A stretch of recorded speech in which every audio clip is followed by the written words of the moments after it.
Thank you. Thank you for coming. Believers in the monotheistic tradition have always held that God is perfectly good. And Christian theologians have thought of God as the fount of all varieties of goodness, whether moral, metaphysical, aesthetic, or any other. Here, my primary interest is in God's moral goodness from a Christian perspective. Obviously, as a being worthy of worship, God possesses moral attributes. A being that is very good, but morally imperfect, might be worthy of admiration or respect, but only a being that is morally perfect could be worthy of worship. Indeed, perfect being theology entails, by definition, that God is morally perfect, since to be morally imperfect or morally flawed is inconsistent with perfection. Hence, God must be perfectly good. An important question arises in connection with God's perfect goodness, namely, what is the content of God's perfect goodness?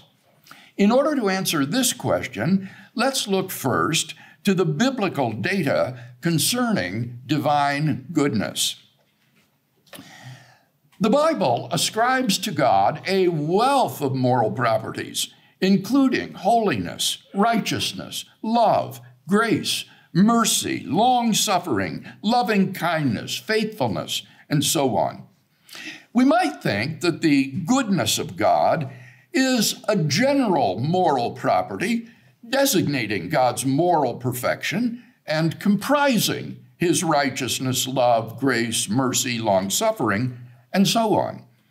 But biblically speaking, this would be, in fact, incorrect. Rather, as John Feinberg explains, the Hebrew words for goodness, tov and tuv, have, like the English word, a breadth of meanings. One, practical, economic, or material blessing. Two, abstract properties such as desirability, pleasantness, and beauty. Three, quality or expense. Four, moral goodness. And five, eudaimonia, the good life. When the biblical authors speak of God's goodness, what they typically have in mind is not God's moral goodness, but God's beneficence or generosity. And thus the Psalms are filled with grateful praises for the goodness of the Lord. Feinberg concludes, when we look at the biblical concept of divine goodness, one major idea stands out. It is that God is concerned about the well-being of his creatures and does things to promote it.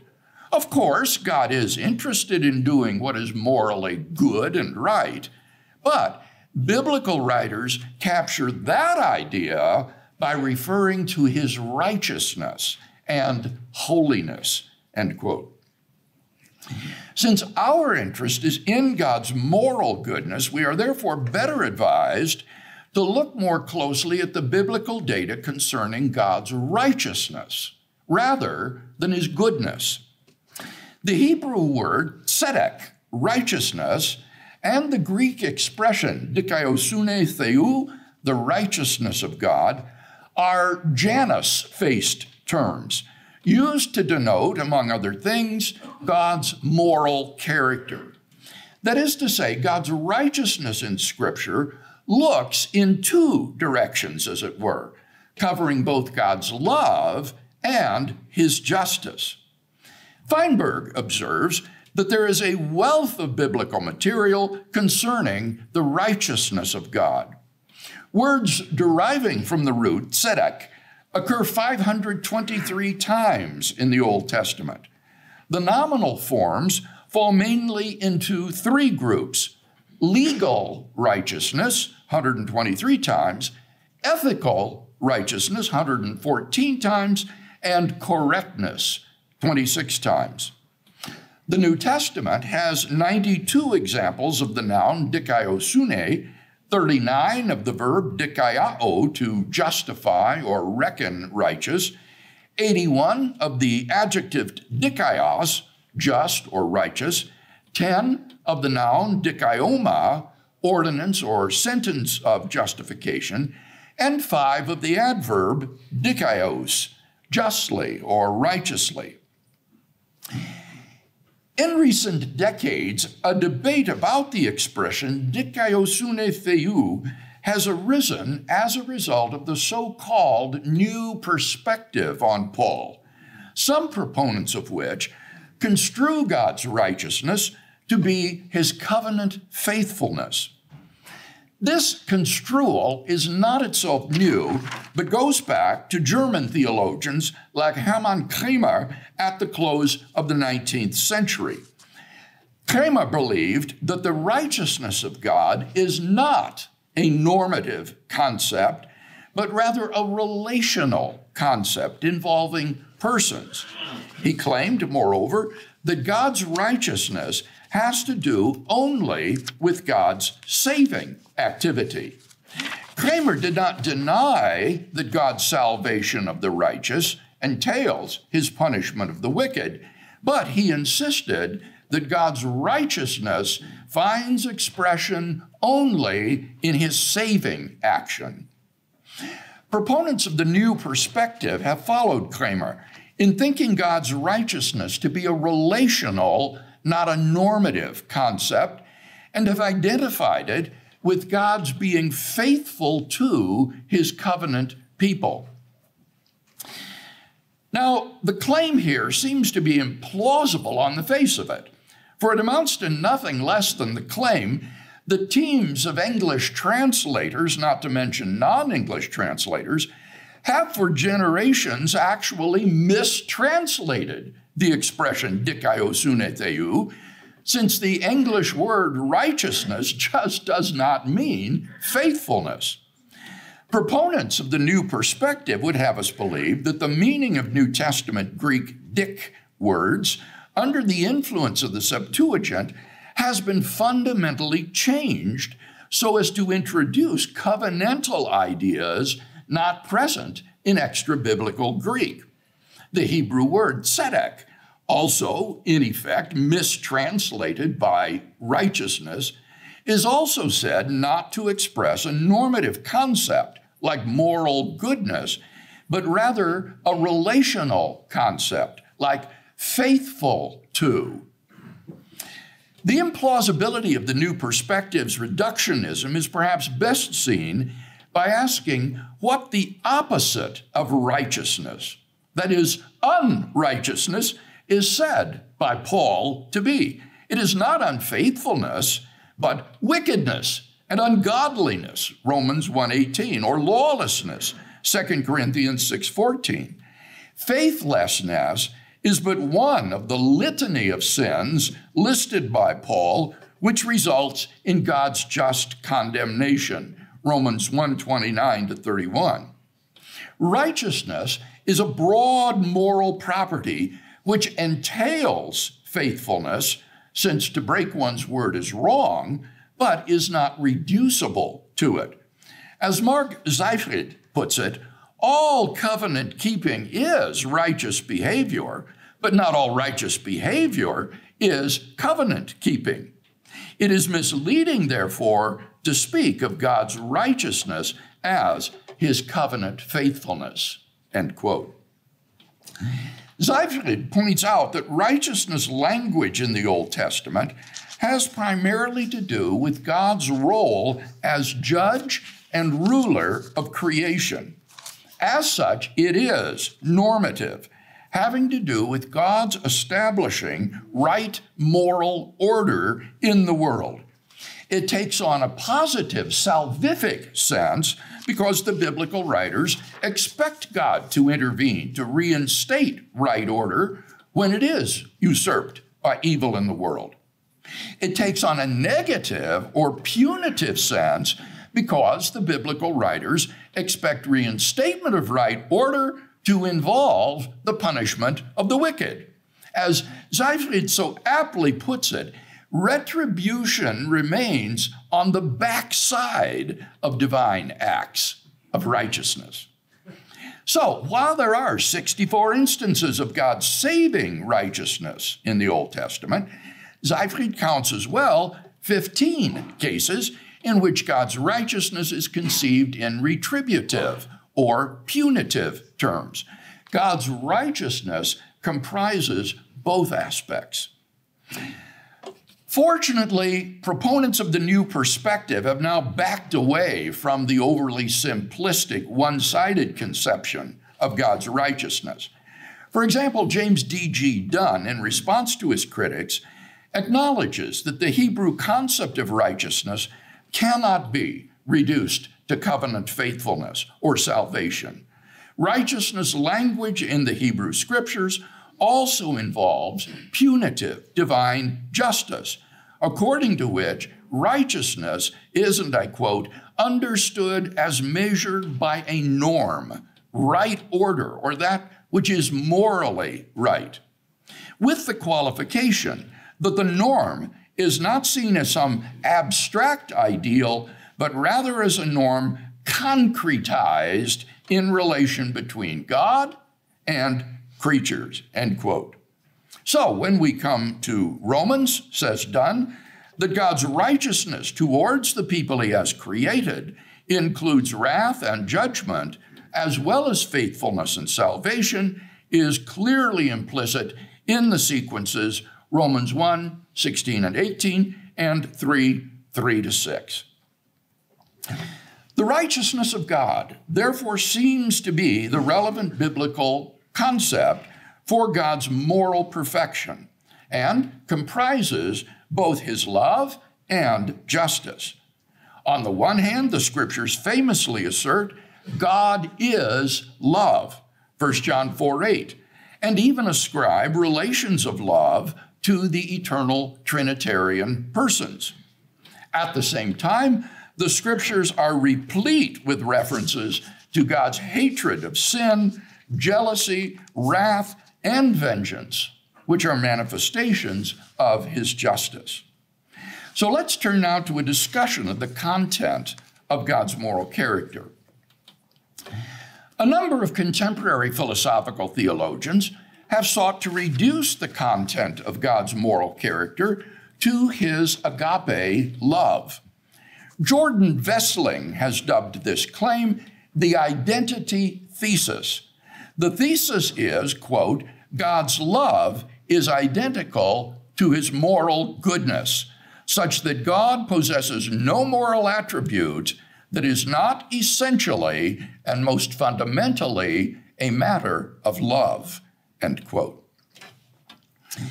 This superficially appealing thesis seems to be the lingering vestige of classical liberal theology, which eschewed the justice and wrath of God in favor of his love.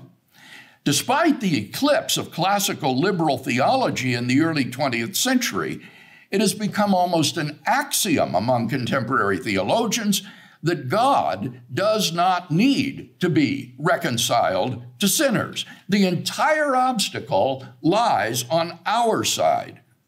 It is said that because the New Testament authors use katalasso, reconcile, and its cognates only with respect to human beings, not God, we may infer that God does not need to be reconciled to humanity, but only humanity to a welcoming God. Our hearts need to be changed so that our hostility to God evaporates and we embrace his love. Such an argument from silence, however, overlooks the abundant scriptural testimony to God's justice and wrath, which may demand satisfaction and propitiation. In contrast to classical liberal theology, neoliberal theology, if we may coin a term, affirms God's wrath, but sees it wholly as a manifestation of his love, aimed at the reformation of sinners. Vessling adduces two lines of New Testament evidence in support of the identity thesis. First, Jesus, as well as various New Testament authors, teach that love fulfills the law. Second, Jesus, as well as certain biblical authors, ground this completed human ethic of love in God's nature. These considerations, however, do not bear the theological freight that Wessling would lay upon them.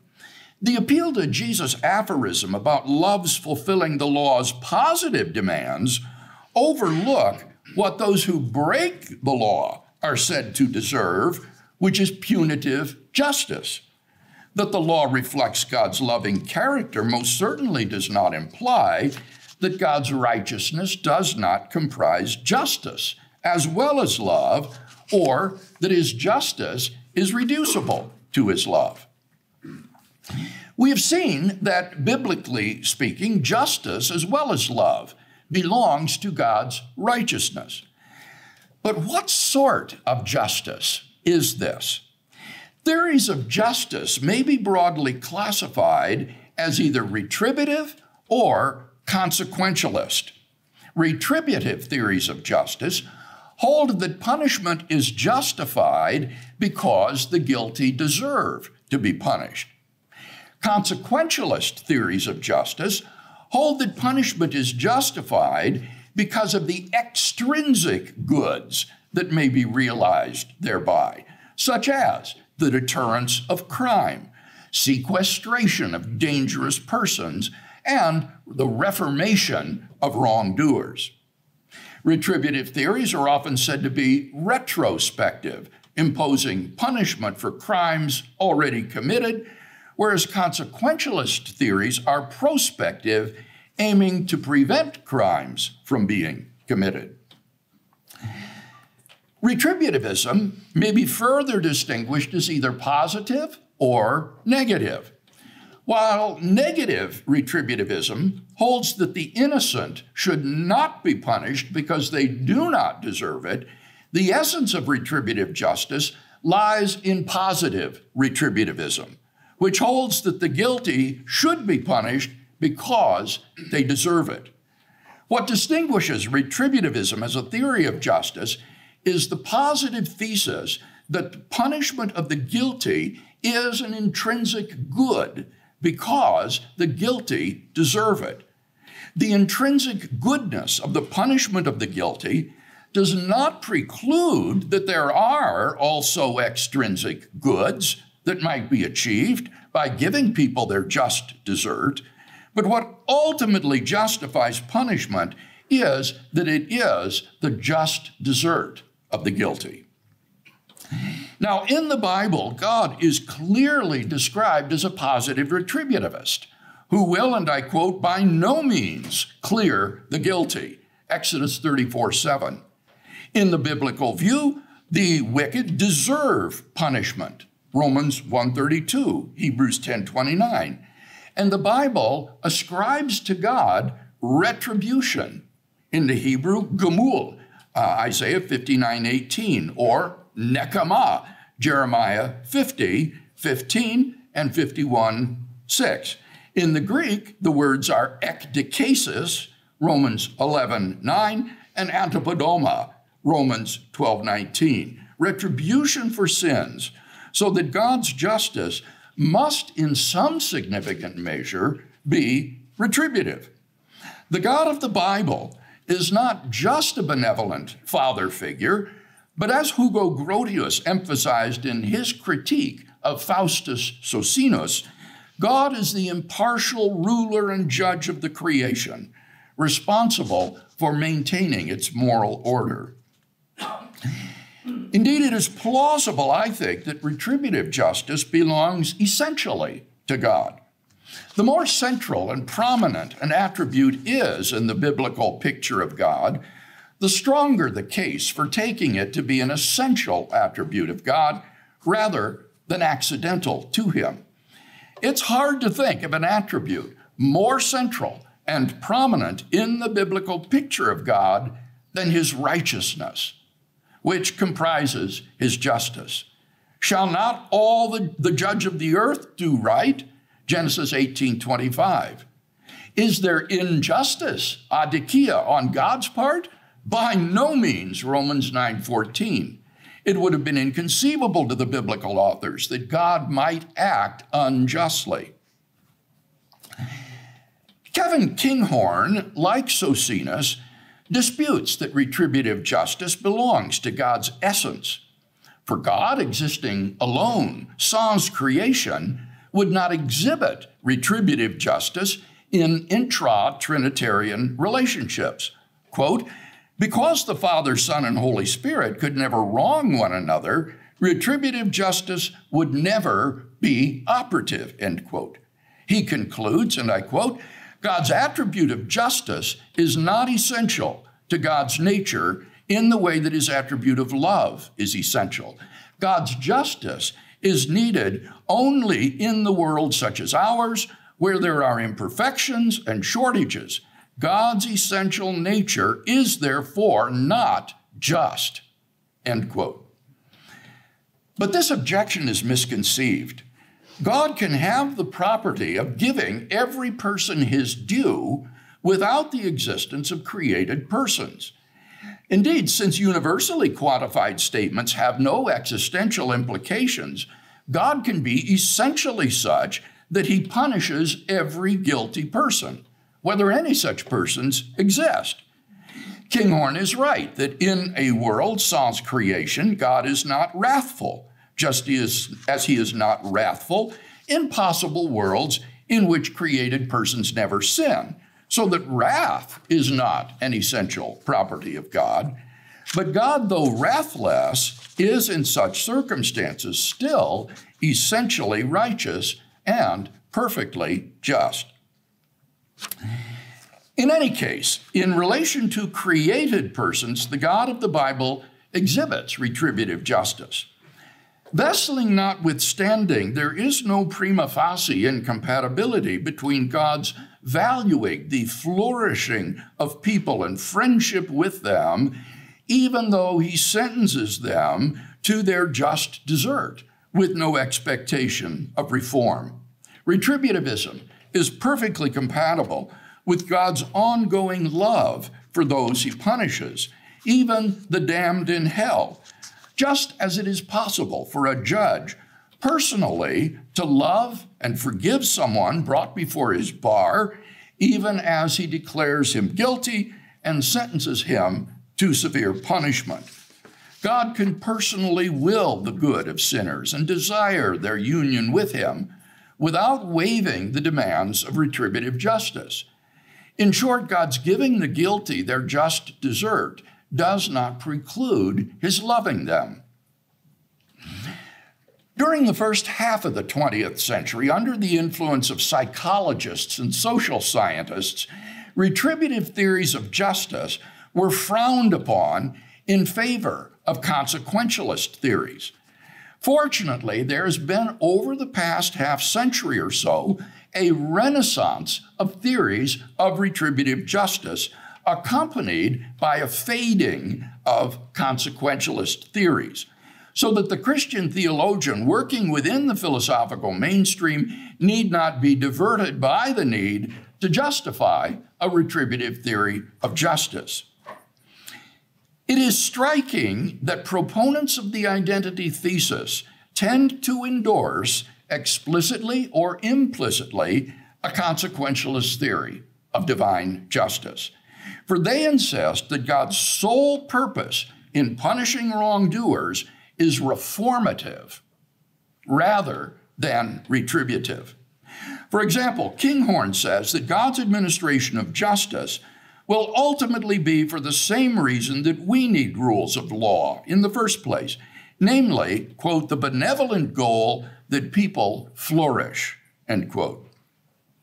In response to Arthur Holmes' critique of Christian consequentialism, Kinghorn does not address the shortcomings of consequentialist theories of justice, but simply doubles down in affirming a sort of Christian utilitarianism. He appeals to God to direct our efforts to ensure that acts of beneficence are also equitable, which only pushes the problem upstairs, so to speak. Does God direct his acts in accordance with justice? Kinghorn responds, I find no reason for thinking that justice must be added to God's love in order to give God's actions direction, end quote. Given a consequentialist theory of justice, God's love suffices to motivate his harsh treatment of sinners aimed at their reformation. Kinghorn declares, God's expressions of wrath are not vindictive or emotional outbursts aimed at the punishment of unrighteous people as the ultimate goal. This characterization of retributivism is, of course, a straw man. For the retributivist would agree that God's expressions of wrath are not vindictive or emotional outbursts, but may nonetheless be aimed at the punishment of unrighteous people as the ultimate goal. God's wrath is an affective expression of God's retributive justice, so that the issue is not ultimately wrath, but the nature of God's justice. Kinghorn's endorsement of consequentialism is clearly in view when he affirms, quote, expressions of divine wrath must be for the ultimate benevolent purpose God has of drawing people into relationship with himself, thereby bringing fullness of life to them, end quote. Not only is pure consequentialism at odds with the biblical view of divine justice, but consequentialism seems in any case ill-suited to serve as the justification for divine punishment, because God's judgment is described in the Bible as ultimately eschatological. The ungodly are storing up wrath for themselves for God's final day of judgment, Romans 2:5. Punishment imposed at that point could seemingly serve no other purpose than retribution, for all hope of reform is gone. But the damned are punished nonetheless because they deserve it. God, in effect, carries out what Immanuel Kant deemed to be necessary for a just society about to dissolve, namely to execute any prisoners condemned to death. Wessling defends God's ongoing punishment of the damned, aimed at persuading them, quote, to start down the path of spiritual transformation, but only at the admitted expense that, quote, one is willing to allow for post-mortem opportunities for salvation in hell. A consoling but unbiblical view, Matthew 25:46, 2 Thessalonians 1:9. Moreover, Wessling's view either must deny God's omniscience so that he continues to pursue a pointless action that only perpetuates suffering, or, in effect, transforms hell into purgatory and results in apokatastasis, the restoration of all things, a universalistic doctrine that is both unbiblical and condemned by the church. No universalist, Kinghorn struggles to justify God's punishment of the damned on consequentialist grounds as an act of his benevolence aimed at their reformation. He recognizes that, quote, we can use our God-given freedom to place ourselves eternally under God's wrath by decisively rejecting his offer to participate in the fellowship of self-giving love. Indeed, he says, at some point, the opportunity for repentance will be past. Quote, the time for possible repentance will have passed, end quote. So, why does God continue to punish people beyond that point? Kinghorn's answer seems to be, he does not. He says, for those in hell, God does not persist in pressing on them the truth about themselves, which Kinghorn interprets as the essence of divine wrath. With no consequentialist justification for punishment, God ceases to punish the damned in hell, though they may mistakenly think themselves to be under God's wrath. Rather, God simply leaves them alone.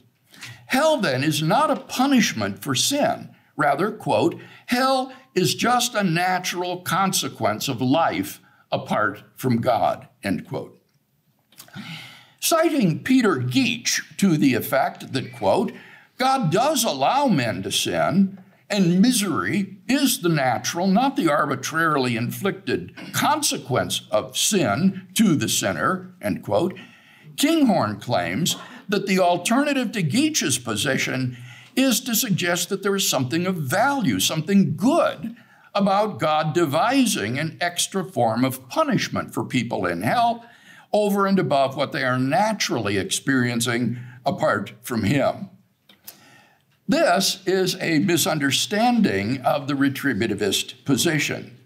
The alternative to Geach's position is that the harsh treatment is not arbitrarily inflicted by God, but justly inflicted, and therefore something of value, something good. The punishment need not be something over and above the damned's being eternally separated from God. Rather, that separation is their just desert. Wessling calls Geach's position the natural consequences view. Now, it mustn't be confused with a consequentialist view of divine justice. On consequentialism, God does punish the damned in hell for their sin with a view toward some extrinsic benefit. But on the natural consequences view, hell is not a punishment of sin flowing from divine justice, but simply a natural consequence of sin. Curiously, Kinghorn offers no biblical justification for so remarkable a thesis as the claim that hell is not divine punishment for sin.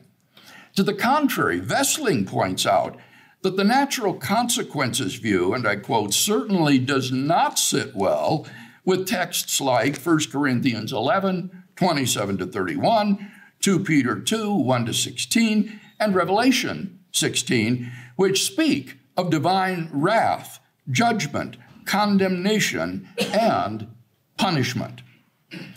In any case, on Kinghorn's natural consequences view, it remains mysterious why God does not simply annihilate the damned and put them out of their misery, rather than allowing them to suffer interminably and undeservedly what Kinghorn calls the worst possible situation for humans. In general, the natural consequences view of God's response to sin is biblically inadequate. Certainly, sin is regarded in the scriptures as self-destructive in its consequences, but God's response to sin is not reducible to permitting sin's natural consequences. Rather, God imposes justly deserved punishments in response to sin. Already in the story of the fall in Genesis 3, the words to Adam and Eve, "You shall surely die," mot tamut, occur repeatedly in the legal collections of the Pentateuch, condemning criminals to death.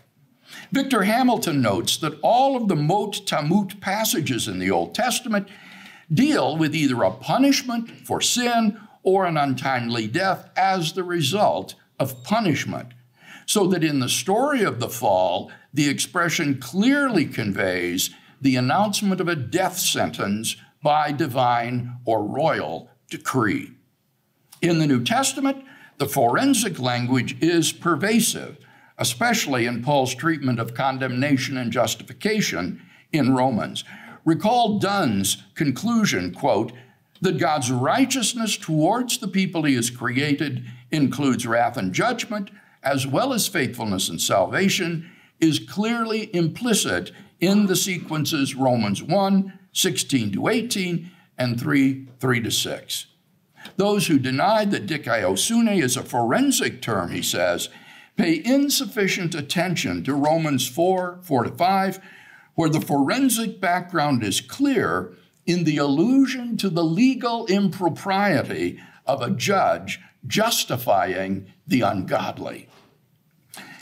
In sum, it is unbiblical and misguided to try to reduce the entire moral character of God to his love. God's moral perfection is most adequately conceived as his righteousness, which is a complex attribute comprising both his agape love and his retributive justice, both of which are plausibly essential to God.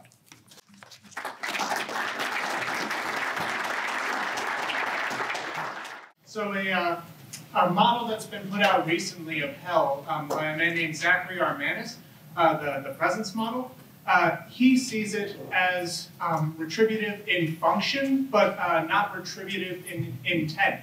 And so I'm wondering, would we need retributive intent to justify or to meet the standards of retributive justice? Well, I've not heard of his view, but on the face of it, it sounds mad that something could be functioning in a way that God doesn't intend.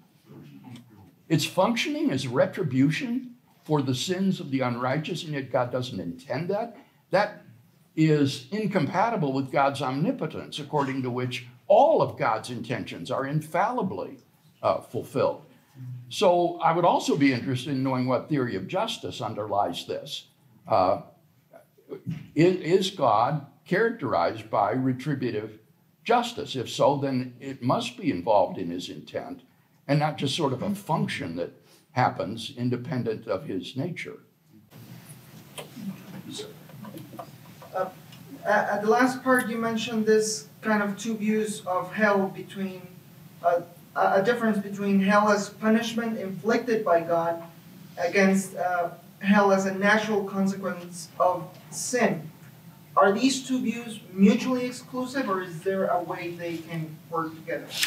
I think the views are mutually exclusive because the natural consequences view says that the fate of the damned is not their just desert. It's just bad things that happen to them. But I do think, as I said, that their just desert could be simply separation from God forever, so that the punishment that they deserve and that God inflicts upon them is separation from God. So the punishment can be what the natural consequences view says that it is, but it would be an expression of retributive justice. Thank you for your talk, Dr. Yes. Craig.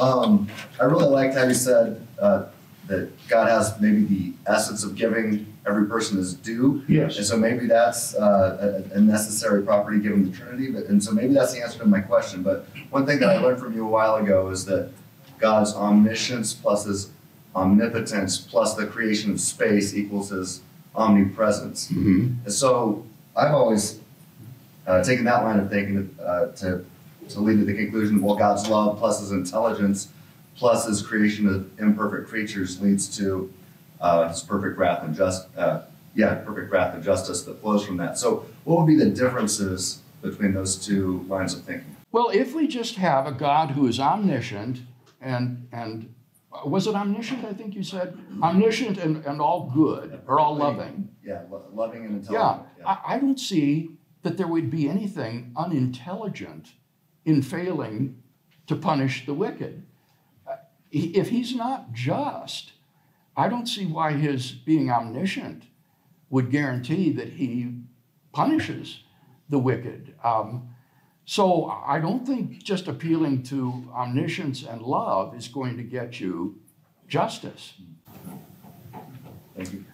I think you did a good job explaining why retributive justice is essential to God. Mm-hmm. I'm curious though, I wonder if there is a way to mix these two together. So if we broaden the concept of love enough to where say the definition of love is to will the good of the creature for his own sake, and you've established that retributive justice, retributive punishment is a good, an intrinsic good, then couldn't we say that on a retributive view of justice that God ultimately does his just acts retributively because he loves, because he wants what's good?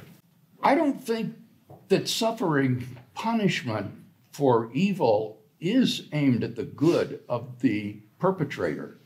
It is a good in the moral universe governed by God that the wicked receive their just desert. But woe be to the wicked. It doesn't seem to me that we'd want to say that this is good for them.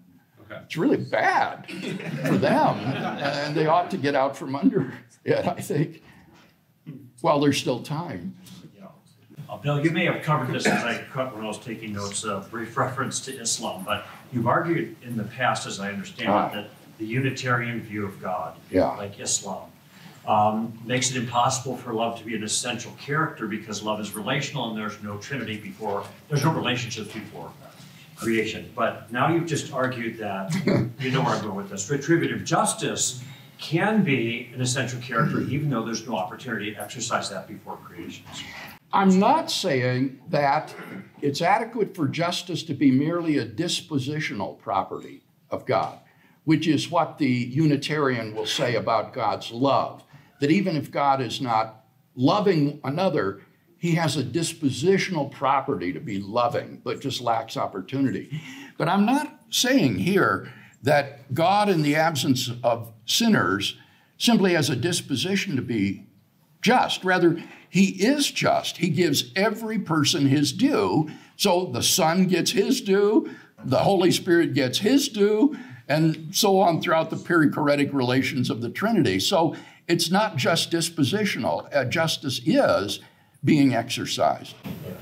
Just to goodness, not to punishment, because the members of the Trinity don't deserve punishment. Is that what you're saying? It's right. So they get what they deserve. They get their just deserved, which is not punishment, right? Because they don't do anything wrong.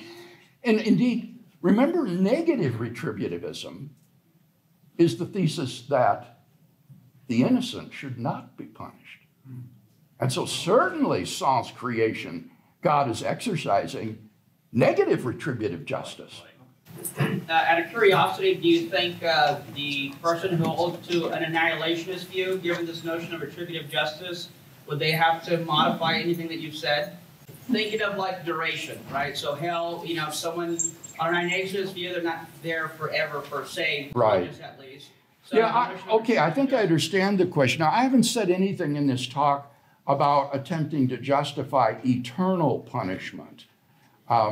So it would be consistent with the view that maybe the damned only deserve 1 trillion years of punishment and then they're annihilated. That's just not germane to the concerns of this paper. The question as to what the just desert of the damned is, that's a separate issue. So if I'm understanding you correctly, you're arguing that righteousness can't simply be a function of love as an attribute of God. Did you say cannot? Cannot. Right. Are you then saying that love is a function of righteousness, or that they stand side by side as distinct overlapping characteristics? I want to say that justice and love stand side by side as aspects of divine righteousness or moral goodness. So divine righteousness or moral goodness would be the controlling... Yes, it's the umbrella term. Over love. So yes, love and justice. All right, thank you so much.